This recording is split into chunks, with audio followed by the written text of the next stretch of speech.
Alright, this is gonna probably be a two-parter. Maybe not. I don't know. Philosophical Ramblings number 8. For those who complain that I don't look at the camera, which I gotta complain about that on my last rant, don't expect me to really look at the camera. I can, but like I don't really feel comfortable doing that. It's kind of weird. I just kind of look straight ahead, and I talk at nothing in particular. Um, Plus, I don't think looking at the camera is that important anyway. You can still see me, and it's not like we're having a discussion. I'm just talking into the video. So, anyway, I don't think it's that important. So, if you want me to stare into the camera or look into the camera, don't really expect me to. Especially not at 2 o'clock in the morning. So anyway, not to like diminish the criticism. It's a valid concern, but I don't really care about looking into the camera. So anyway, sorry about that. Just wanted to address that issue. Philosophical Rambling number 8. I'm going to talk about what is the examined life, whether philosophy has a goal, if its goal includes challenging power. Is there a guaranteed meaning? Can we put ourselves in other people's shoes? Are we obligated to save others, help others? Why? Is reducing suffering the meaning of life? Can cosmopolitanism lead to cultural relativism? Um, the kind of counterclaim to cosmopolitanism that people always want others to be like more like them because cosmopolitans like a very diverse community where people aren't forcing their preferences on others, kind of, sort of like that. What does it mean to be a productive member of society? Why do people form societies? Is it for self-interest, for inherent meaning, for less suffering? What? What's the proper way to deal with inequality? What enables philosophers? Courage. Music and philosophy. Love is appreciation of people's imperfections. So this is um, definitely going to take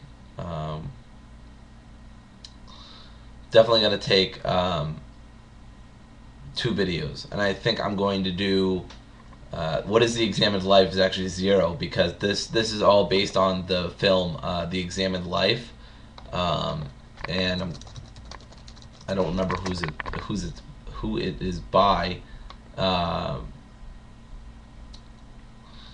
but it's by Astra Taylor, and it has noted philosophers such as Cornel West, Avital Ronell, Peter Singer, Quoram Anthony Appiah, Martha Nussbaum, Michael Hardt, Zizek, Zizek, Judith Butler, and yeah. So there's a lot of different contemporary philosophers in this movie. And yes, I just looked it up on Wikipedia because I couldn't remember. Not ashamed to admit it. So the first thing is what is the examined life, or maybe what is the non-examined life? Because the examined life comes from a quote by technically Plato, but Aristotle says it. Um, Not Aristotle, excuse me. Socrates says it. The unexamined life is not worth living. Now, if the unexamined life is not worth living, what does it mean to live an examined life? What does it mean to have a fulfilling life in general? Life, if we're looking for a definition of life, God help us if we are. Um, if we're looking for the definition of life, life is, I don't know, try to come up with a good definition of life. That's an interesting thought in and of itself. How do you define life? Life, I guess, is existence. You know, the fact that we are here, the fact that we are acting and thinking and seeing and discussing and talking, and life is existence, I suppose, which is sort of tautological, perhaps. But if we can take that meaning, if that's good enough, which I think it perhaps is, what is the examined life? The examined life is not a life in which you just look around and say, "Oh, hey, there's a bird. Hey, there's a tree." There, you go. You know, there might be a more satisfying life for some, but the examined life instead is something where you say, "That's a tree. Now I wonder why that tree is there. What does it have to do with the climate? What does it have to do with the globe? Why is that tree not there? How long will it be there?" It's basically seeing things and then asking deep questions about it. You know, deep questions would mean like, if you saw somebody, someone homeless on the street, you wouldn't just say, "Oh, well, there's a guy who's probably wrecked his life through alcohol and drugs and didn't contribute anything to his life." No, that wouldn't be very well examined. You'd think more deeply. Why is that person there? Was it alcohol and the drugs, or was it maybe somebody screwed them over? Maybe the way we live in society screwed them over, or something like this. You look deeper into the problem, which means you look beyond the layers of first thoughts and you go farther. So the unexamined life would be a life in which basically you ask a few questions, but you don't go any deeper. You don't look for real answers. So I hope that's a thing. I hope that's a thing. I hope that's a valid sort of explanation of what the examined life might be. And I'm not saying that definitely what it is, but off the top of my head, maybe that's what it is. So does philosophy have a goal? Philosophy is basically philosophy itself is the sort of form of knowledge, or it's a looking into of knowledge in the world. Therefore, philosophy has been basically everything we do. Philosophy's in science, philosophy's in math, philosophy's in basically everything. Philosophy in of itself, though, is a sort of way to analyze knowledge and analyze our perceptions. And it asks the deeper questions besides what science does. Because science presumes a natural world. Philosophy doesn't necessarily do so. Math presumes a natural world. Philosophy doesn't necessarily do so. Now, of course, there are different branches of philosophy and all that kind of stuff. And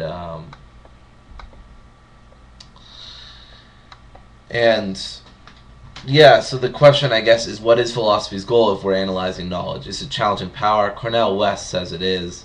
And he's a professor at Harvard.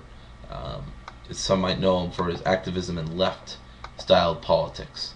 But is there a goal for philosophy? I think there is. But the goal is not inherent. The goal, being an existentialist, I don't think there's any inherent meaning in life. Therefore, I don't really think there's necessarily an inherent meaning in a certain sect of ideas and analytical tools, which is what philosophy is. It's an analytical tool for knowledge, basically.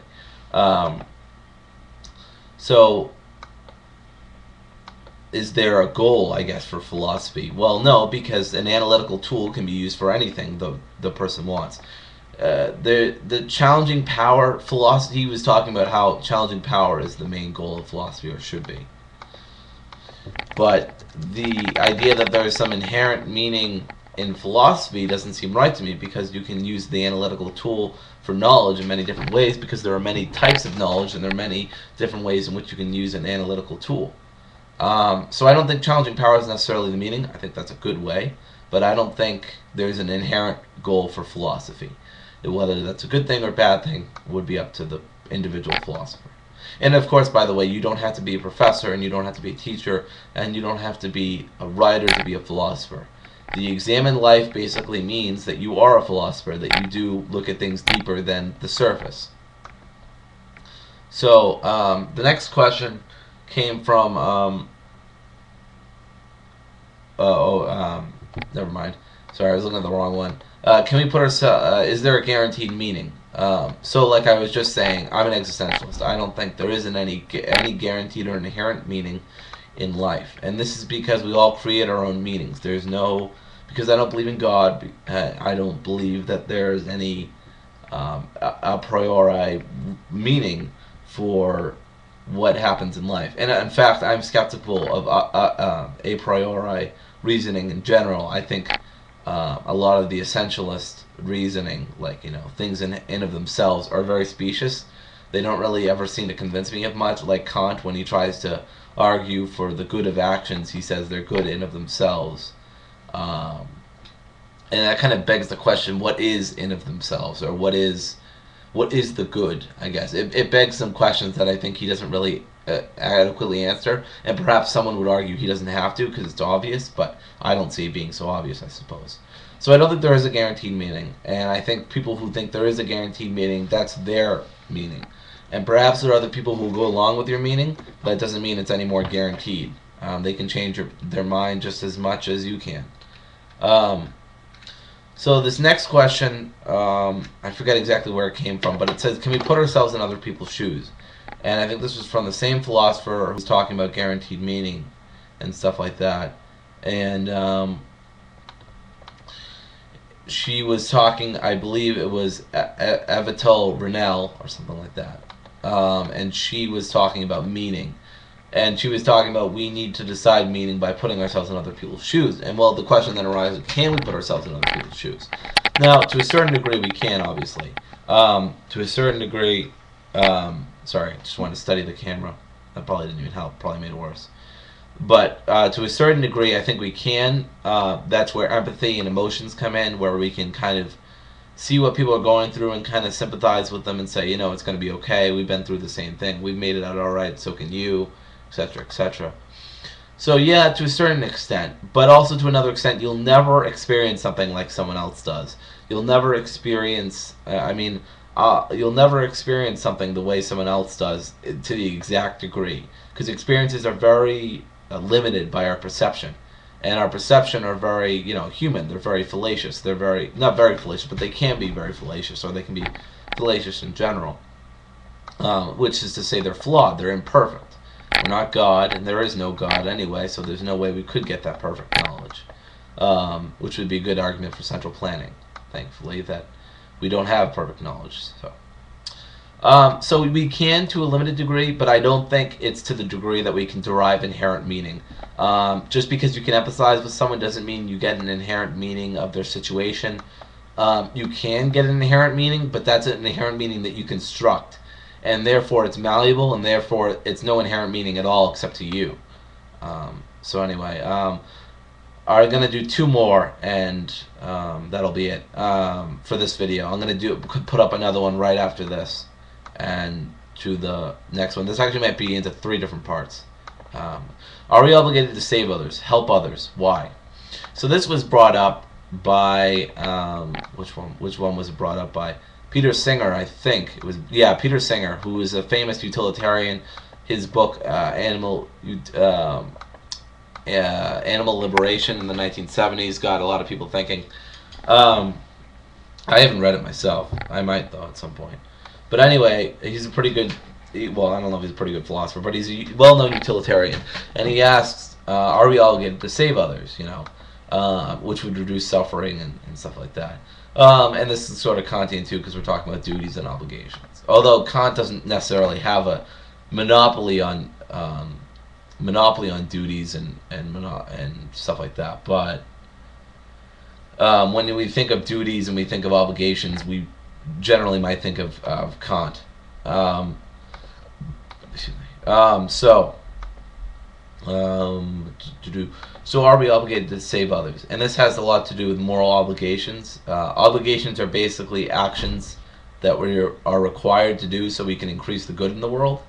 So the good, like, increasing human pleasure and increasing human flourishing and stuff like that. And I can't say that we are, and I can't say that we are obligated to save others, because I think saying that we are obligated to save others is a lot different from saying it's morally virtuous and morally good and desirable and preferable and whatever else you want to add, to help others, to save others, but we have no moral obligation to. If someone, let's say the classic example in philosophy, if a guy in a suit sees a kid drowning and he doesn't want to get his suit wet, is he obligated to save him? Now, I wouldn't argue he is, and I don't think obligations act in such a positive way. I'm not really a big believer in positive obligations, and I don't think he has an obligation to reduce the suffering of someone else. And I think saying that he has an obligation to reduce the suffering of the kid in the water because he's drowning really muddies the waters of philosophy and really gets us into, if somebody's feeling sad, do you necessarily have to cheer them up? Should you really feel obligated to? And there are many different kinds of obligations. Stop that. Why it's doing that? It's my camera really sucks. Anyway, so I'm gonna end this off here. But I don't think we were obligated to save others, because I think if, for one reason, that I'll say quickly, if we do say that we are obligated to save others, it will really muddy the waters of philosophy, and I feel like a lot of our duties and obligations that are genuine, or might be genuine, wouldn't really be able to come out as much. So I'll stop this right here. I'm about to run out of time, even though it says I can use 15 minutes. I guess that's only with uploads. So I'll see you guys in the next part.